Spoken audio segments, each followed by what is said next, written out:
கன்னிராசி அன்பர்களுக்கு குறிப்பா சொல்லணும்னா புதன் பகவானின் ஆதிக்கத்தில் பிறந்தவங்க நீங்க. புதன் பகவானின் ஆதிக்கத்தில் பிறந்த உங்களுக்கு புதன் எப்பவுமே அறிவு கூர்மையும் தெய்வ சிந்தனையும் தெளிவான செயல்பாடுகளையும் உண்டாக்குவார். அப்போ மற்றவங்களுடைய நலன், மற்றவங்களுடைய அந்த நட்பு ரீதியில் இருக்கக்கூடிய பழக்க வழக்கத்திற்காக எதையும் இறங்கி செயல்படுத்தி கொடுப்பீங்க. நம்பிட்டீங்கன்னா முழுமையா நம்புவீங்க, உண்மையா இருப்பீங்க.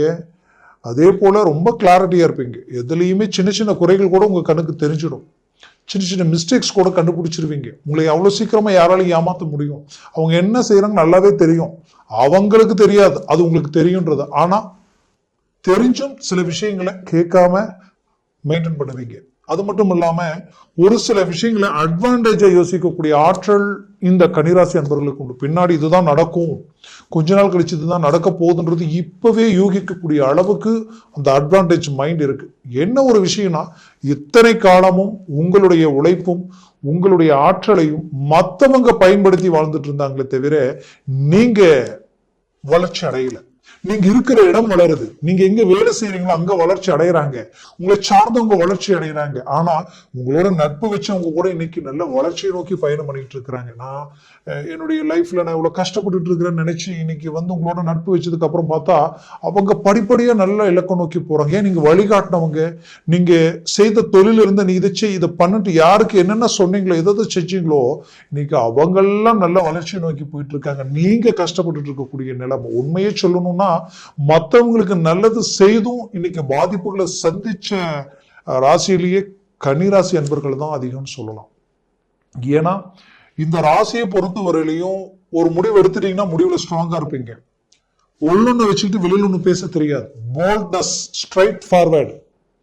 எதுலையுமே உங்களை பொறுத்தவரையிலையும் நீங்க ஒரு முடிவு எடுத்தால் அந்த முடிவை வேற யாராலையும் மாற்ற முடியாது. அந்த அளவுக்கு ஸ்ட்ராங்னஸோட செயல்படக்கூடிய நீங்க எது செஞ்சாலும் மற்றவங்க பார்த்து வியப்படைகிற அளவுக்கு சின்ன சின்ன விஷயங்கள் கூட அழகா இருக்கும், அற்புதமா இருக்கும். அந்த மூமெண்ட்ஸ்ல இருந்து, போற துணியில இருந்து, செய்யற வேலையில இருந்து, உங்க லைஃப்ல நீங்க தேர்ந்தெடுக்கக்கூடிய ஒவ்வொரு விஷயமும் சரி அவ்வளவு நல்லா இருக்கும். ஆனா இங்க ஒண்ணு பிரச்சனை என்னன்னா, லைஃப் பார்ட்னர் சார்ந்த விஷயங்களில் தான் நிறைய பாதிப்புகளை சந்திக்கக்கூடிய நிலை.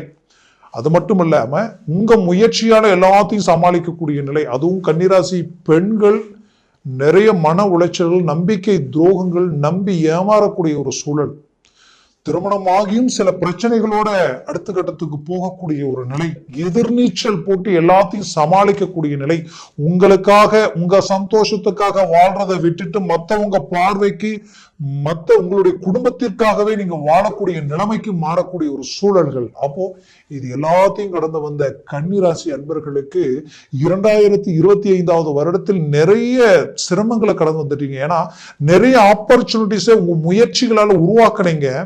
உருவாக்கிய ஒவ்வொரு விஷயமும் அது சக்சஸ் அளிக்கக்கூடிய லெவலுக்கு அது இன்னைக்கு நாளைக்குன்ட்டு இழுத்துக்கிட்டே போயிருக்கும். உங்களுக்கு வர வேண்டிய நல்ல நல்ல விஷயங்கள் எல்லாமே தடப்பட்டு நின்னது. ஜஸ்ட் இம்மி கேப்ல தான் எல்லாமே பிரேக் ஆகி நின்று இருக்கும். இப்படி சில விஷயங்கள் நம்பி நம்பி நம்பி இந்த வருடத்தில், இந்த 2024 வருடத்தில் கிடைக்க வேண்டிய நல்ல விஷயங்கள் எல்லாமே தடப்பட்டு நின்று போச்சு.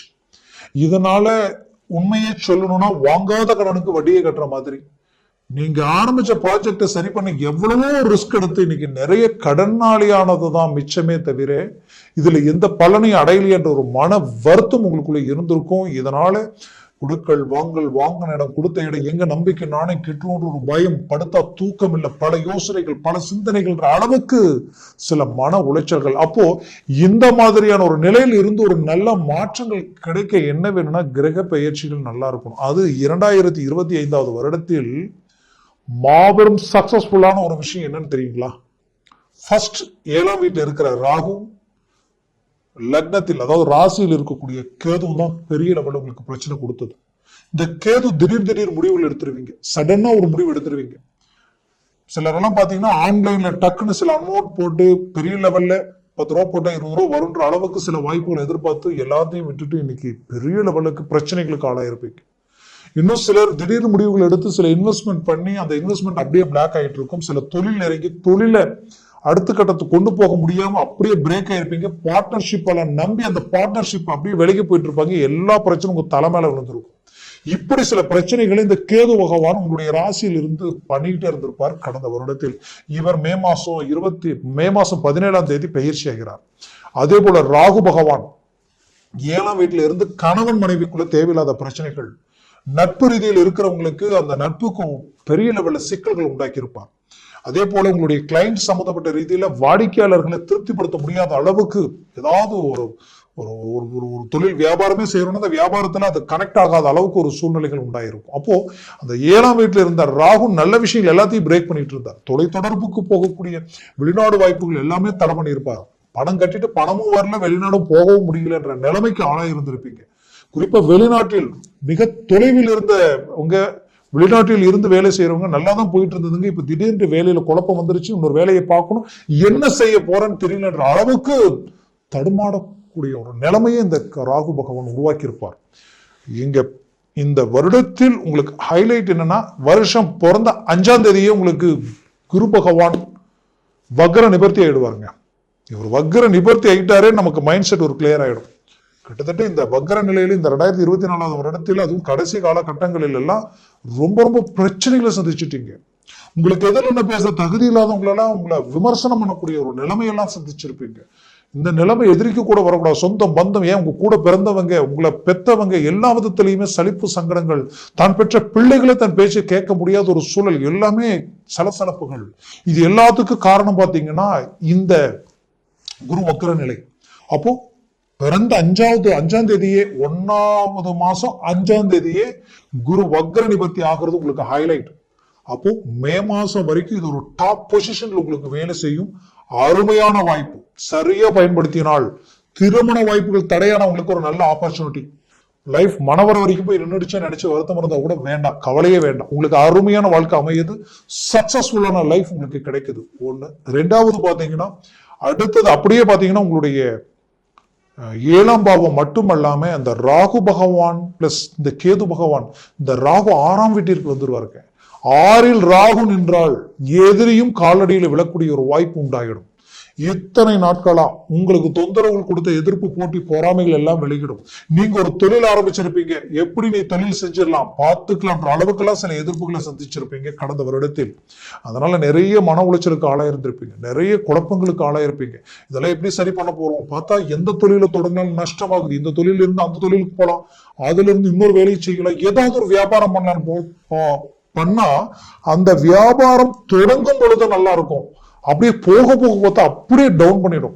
பார்த்தா இங்க மேலும் மேலும் கடன் தான் ஆயிட்டு இருக்குன்ற அளவுக்கெல்லாம் கஷ்டங்கள் பட்டிருப்பீங்க. அப்போ இந்த ஜனவரியில இருந்து மே மாசத்துக்குள்ள நீங்க தொழிலை தொடங்குங்க, மூவ் பண்ணுங்க, பெரிய லெவல்ல சக்சஸ்ஃபுல் ஆகுறீங்க. கன்னிராசி அன்பர்களே, தயவு செய்து மே மாசத்துக்குள்ள தொழிலை தொடங்குறதா இருந்தா டக்குன்னு தொடங்குங்க. அது ரொம்ப உங்களுக்கு பாசிட்டிவா இருக்கும்.